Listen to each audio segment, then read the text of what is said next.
భారత క్రికెట్ నియంత్రణ board BCCI నూతన పాలకులను నియమిస్తూ సుప్రీంకోర్టు ఆదేశాలు జారీ చేసింది.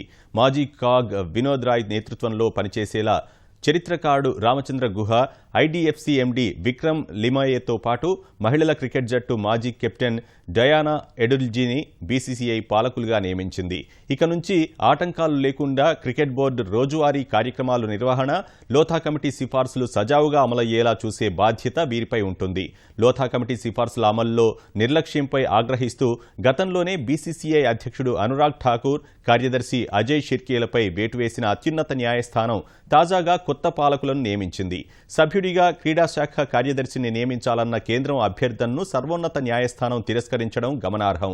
గతంలోనే బీసీసీఐకి కొత్త పాలకులను ప్రకటించేందుకు సుప్రీంకోర్టు సిద్ధం కాగా, కేంద్రం తరఫున అటార్నీ జనరల్ ముకుల్ రోహత్గి 2 వారాల పాటు వాయిదా కోరడం వల్ల కోర్టు నిర్ణయం ఆలస్యమైంది. ముద్గల్ కమిటీకి నేతృత్వం వహించిన జస్టిస్ ముకుల్ ముద్గల్ సహా పలువురు మాజీ క్రికెటర్లు, క్రీడా పాత్రికేయులు అత్యున్నత న్యాయస్థానం నిర్ణయాన్ని స్వాగతించారు. బీసీసీఐ పాలక మండలిలో చోటు లభించడంపై హర్షం వ్యక్తం చేసిన డయానా ఎడుల్జీ త్వరలోనే తామంతా సమావేశమై లోధా సిఫార్సుల అమలు, బీసీసీఐ వ్యవహారాలపై చర్చిస్తామని తెలిపారు.